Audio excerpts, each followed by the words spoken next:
Bien, on se retrouve sur les terrains du 5611 Boulevard Beau, Carrick Forest. On est sur le terrain adjacent au Canac de Sherbrooke, de Rock Forest finalement.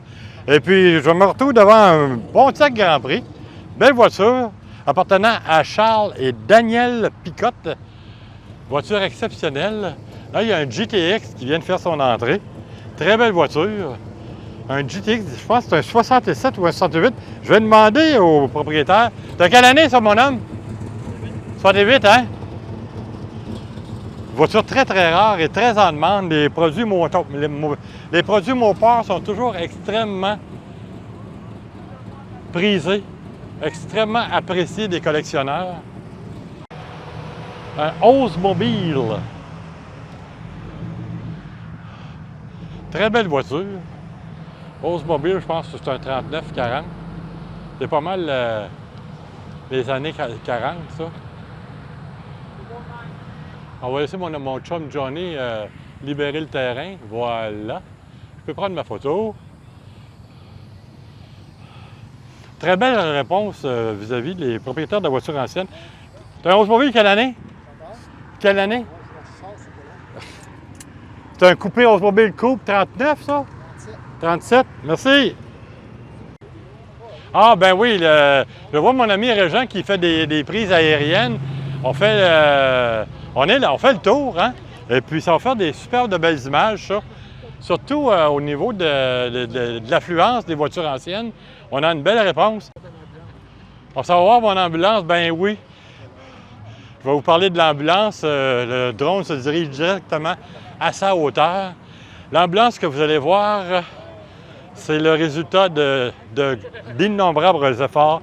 J'ai fait énormément de sacrifices. Donc finalement, après de quelques courtes négociations, j'ai réussi à découvrir ce véhicule grâce à mon ami Paul Roadnight, qui lui a vu ce contact à Edmonton, en Alberta. Et puis j'ai téléphoné au propriétaire. Je ne disais pas ça qui était à vendre parce que c'était sur une annonce qui n'avait pas de date précise de diffusion. Fait qu'on ne savait pas si le véhicule avait été vendu ou pas. Mais finalement, il s'est avéré qu'il était véritablement à vendre parce que j'avais le choix entre deux autres véhicules, un qui venait de la Colombie-Britannique et l'autre de l'île du Prince-Édouard. Puis je peux vous dire que c'était des véhicules assez...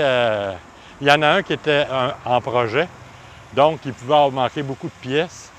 Et puis l'autre, il venait de l'île du Prince-Édouard, un Pontiac 72 qui, lui, avait été remonté, mais pas de façon originale. Alors, ça m'intéressait plus ou moins, mais la voiture semblait en excellentes conditions. Bien, finalement, mon ami Paul Roadnight m'a dit « Regarde, j'ai trouvé celle-là. » Puis lorsque j'ai vu l'annonce, j'ai dit « C'est exactement ce que je veux, parce que la voiture est destinée à devenir bleue. » Fait qu'à ce moment-là, il y a mon ami de Grimby qui prend des photos régulièrement, qui nous fait l'immense plaisir de diffuser sur sa page Facebook. Félicitations, Reynald! Ça par la beauté. Ah, OK. Directement des terrains du 5611, Isolation Bilodeau et Stanix. On est sur la première exposition fin de saison, version 2021, avec les productions Régent Drouin, avec des produits RD. Bonne fin de journée.